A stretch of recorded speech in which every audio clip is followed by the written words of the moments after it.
Konnichiwa, what's up? I'm GSXP, and welcome to my Friday video essays. Today, we're going to talk about the differences between Metal Gear Solid 1 and the Twin Snakes, and why the Twin Snakes is definitely a better game, but it could be better. Now, there's been plenty of other videos and debates about this subject, but today, I'm going to focus on the objective facts before I get into any arguments, counter-arguments, or talking about canon or what Kojima wants. Thank you for stopping by, and I hope you enjoy the ride. Now let's start talking about the straight-up negatives, where Twin Snakes fails to surpass the original unarguably, definitively. First off, the VR missions. They're removed entirely. Everybody loves these. They're great, and they're good for beginners who kind of want to get the hang of the game without actually getting into the story.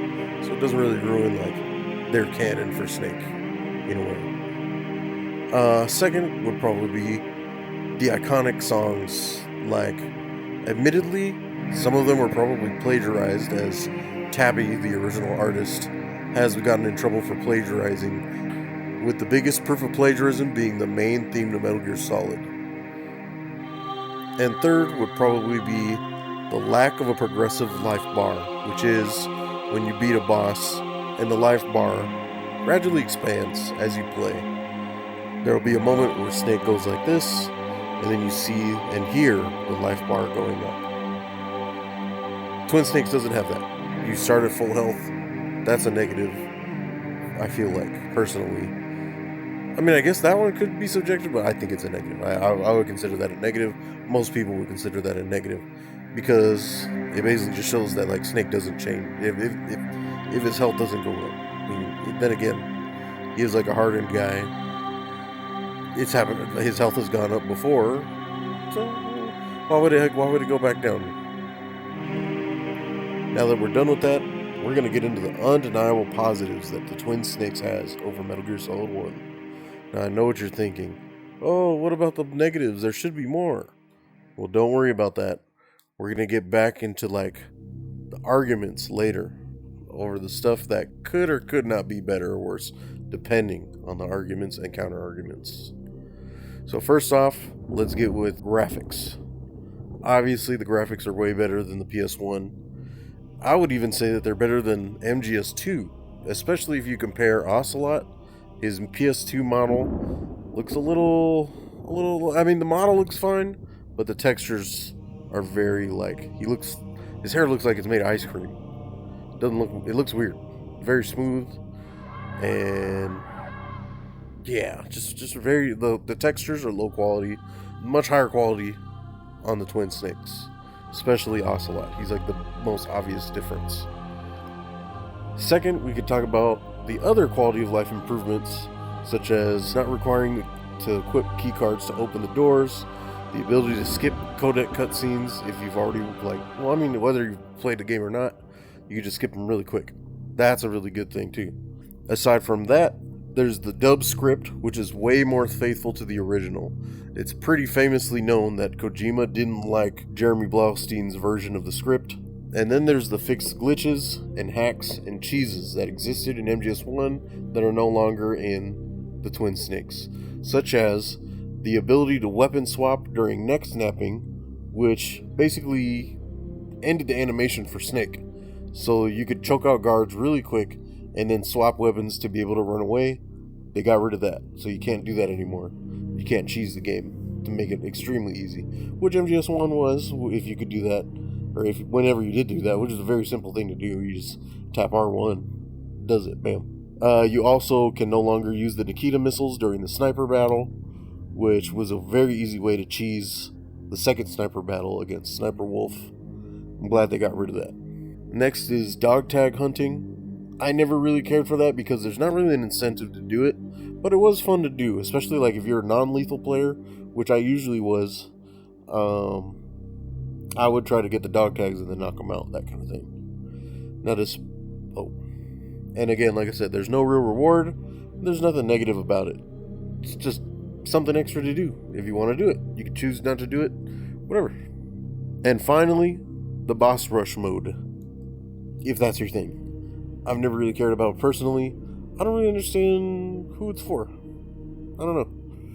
I'm not complaining or anything. If you like them, let me know in the comments, because like I don't see the appeal personally. So if you explain it to me, maybe I'll understand. You know, looking forward to it.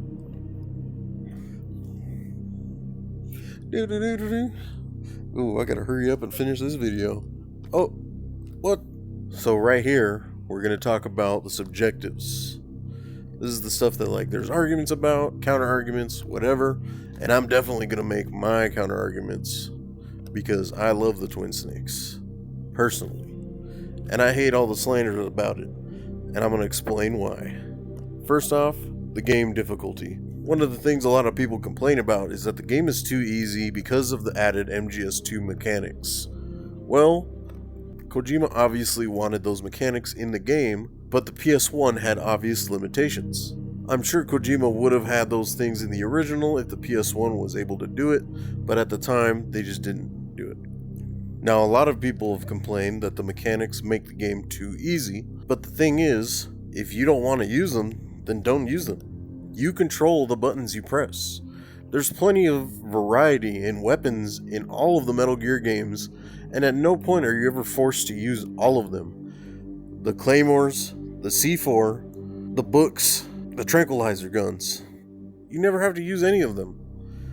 Other than the C4, obviously. You need the C4 for travel, but that's it. At no point are you ever required to use them to kill people. And to make up for those mechanics, the AI was also made harder. They clear rooms and they get alerted to you a lot easier. And then there's FPS shooting. Kojima obviously wanted FPS shooting in the first game, but he wasn't able to add it until Metal Gear Solid 1 Integral, which is the final edition of Metal Gear Solid 1 on the PS1. Now, it's not exactly the same as Twin Snakes, but there's no other way to play it like that, and it's what Kojima wanted at the end of the day. One other moment that people bring up is the ability to hang in the furnace room instead of leaning against the wall and dodging the crane, which you don't actually have to do because you could shoot it with a rocket. So therefore, what's the point of doing that if you can make it easy anyways? And then there's two examples of things that actually make MGS1 easier. Guards' bodies no longer disappear right away. In MGS1, you kill a guard and their body disappears and that's it. They make a noise of falling and then that's it. Nobody can find their dead body. In the Twin Snakes, they leave their body lying around and it could get you in trouble. Other guards can find it and go into alert. And then another example is the tranq guns. They're a lot slower than just shooting a dude and killing them, and there's the chance that they get back up. Not to mention, it takes a lot more shots to take down a boss using the tranquilizer pistol or the sniper. At no point is using the tranks easier for anybody, because simply shooting someone will always be the easiest way. The tranq guns are always slower and always have less ammo. It's definitely harder to play non-lethal, which is not possible in MGS1. Another example of the Twin Snakes' flaws, I would say, are the cutscenes. Now, some of the cutscenes I think are actually pretty cool, but I will admit there are some that go too far no matter what, undeniably. For example, the Cyborg Ninja's introduction and the ensuing little fight that he has with Snake, and also cutting off Ocelot's arm. Some people prefer the original MGS1 performance, but you could tell that Ocelot's voice actor kind of drops the Ocelot voice when he says, "My hand." He sounds like a 20-year-old guy versus the 60-year-old that he's supposed to be. Plus the little fight between him and Snake, I think it's badass, but obviously it's subjective. This is what we're talking about, subjective. Some people might say it's overdone. I think it's cool. And I will say that the scene where Snake kind of flips out and threatens to shoot President Baker was a bit much. Admittedly, don't forget that Snake is literally risking his life at this point. This dude giving up his password could result in a nuclear attack in World War III. Honestly, just about every scene related to the Cyborg Ninja, I would say is completely badass and awesome. I would never wish to have those removed ever. The hallway, Otacon's lab, and then fighting Metal Gear. They're so cool, no matter what. One of the sillier ones that I kind of liked is when Snake jumps on the rocket fighting the helicopter. That's really silly. I'll admit, that is extremely silly. I think it was cool. You could say that it's too silly for Metal Gear, but at the same time, this is literally the same game where there's a psychic that goes through walls and pretends to be a woman in her body and tries to flirt with Snake. There's also a giant Native American who carries a machine gun that weighs multiple tons, not including the ammo on his back. Keep in mind, it is a weapon for a jet fighter, not for human beings. The scene where Snake does a backflip, steps on the butt of the sniper rifle, and does a 360 no-scope to shoot her is so cool. I don't know why anyone would complain about it at all. It's a little ridiculous, but I'll forgive it. With how cool it is, I don't care. Some of the scenes that I would definitely get rid of are when Snake is first at the top of the tower and the antenna gets blown up and a piece of shrapnel comes at him. And he has the time to jump backwards, pull out a grenade pin, and throw it at the shrapnel, which then explodes, destroying the shrapnel and also almost sending him off the roof. That was really stupid. That was dumb. Unforgivable. Snake doing a somersault over the door in Rex's lair. That's also pretty silly. Why would he do that in the first place? It was really dumb. Also, how does he not see the camera? But then I guess that's a flaw with MGS1 as well. So I can't even complain about that. There's a camera right in front of him. He should have been able to see it clearly. It would have been on his codec, as you see later. It is on his codec. Why? Whatever. It has to happen for the story. And don't forget, if there's any of that stuff that you don't like, you're welcome to not like it. But if you think it should be removed, remember that Kojima specifically wanted that stuff in. Reminder that the animation director for Twin Snakes was handpicked by Kojima and tried to make the cutscenes as close to the original as possible before Kojima told him that he specifically hired him to do over-the-top action scenes. So if you don't like it, that was Kojima's choice. It's what he wanted. It's what he wanted. And then this last one is just going to be me being petty. Really petty. I've had multiple arguments about it online. Snake's hair in the briefing of MGS1 clearly makes him blonde for some reason. It's never explained, but he's definitely blonde, and it's not a lighting trick. He's blonde in the briefing. Nothing would ever make your hair that shiny. Multiple characters even point out that Snake and Liquid are identical twins. Identical twins do not have different hair colors no matter what. And then when you play the game, Snake's hair is black. Now we know from past games and future games that his real hair is brown. So why is his hair black in this game? One very popular person in the Metal Gear fandom told me that the PS1 could not handle the variety of colors on Snake's textures for his body. But then how do you explain Meryl and Johnny? Johnny gets knocked out and he loses his clothes, and he's supposed to be a clone of Snake, and you clearly see that he has brown hair. And then Meryl, in artwork her hair is red. I would say that her models has brown hair.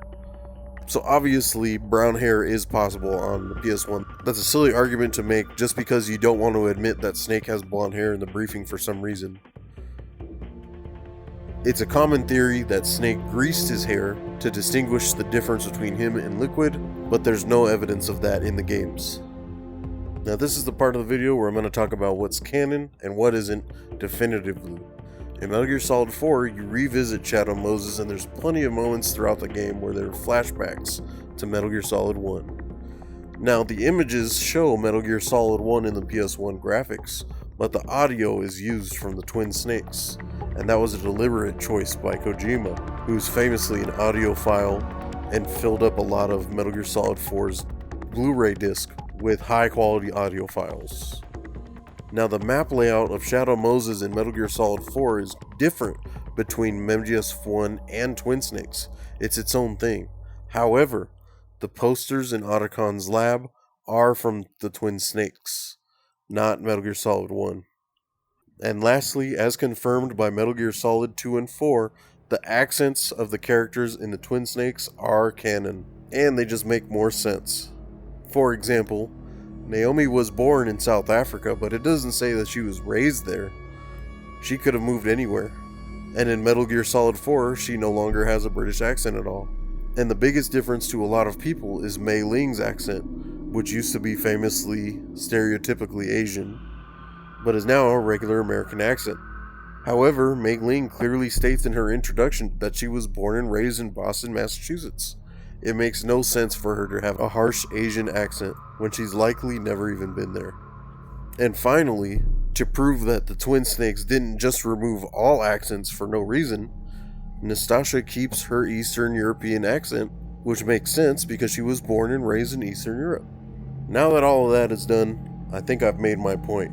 However, this is the part of the video where I want to talk about something special. I am putting down a $1,000 bounty to all you game modders out there to make the perfect version of Twin Snakes at my request.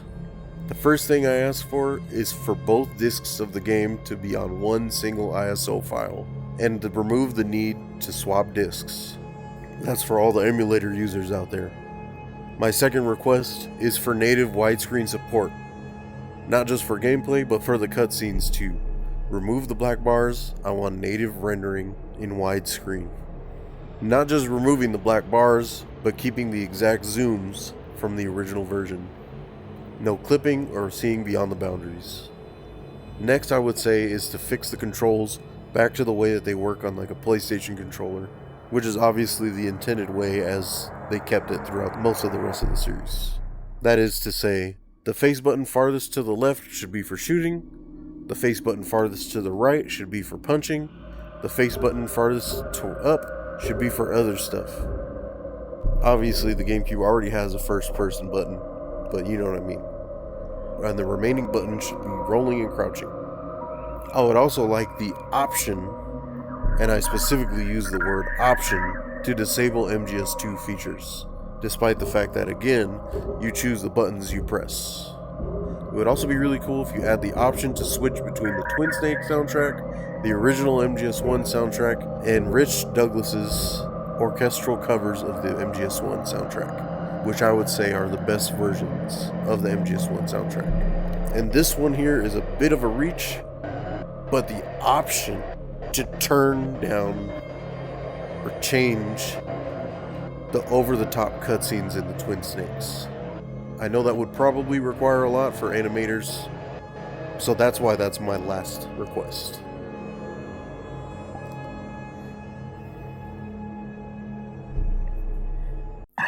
One thing I forgot to mention and had to go back on the video to edit. Now, I already mentioned that a lot of the iconic songs from Metal Gear Solid 1 have been removed, possibly for copyright reasons. But I will say that a majority of the Twin Snake soundtrack is still better than the MGS1 version. Each area in the game has its own theme, standard theme, alert theme, and 2 themes for in between. MGS2 did it, so there's no reason to not like it in the Twin Snakes.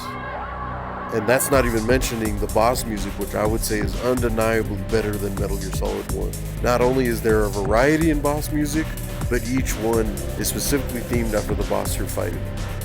Well, I believe that's it, and I explained the arguments and counter-arguments, and if you still have something else you want to say, go ahead and leave a comment.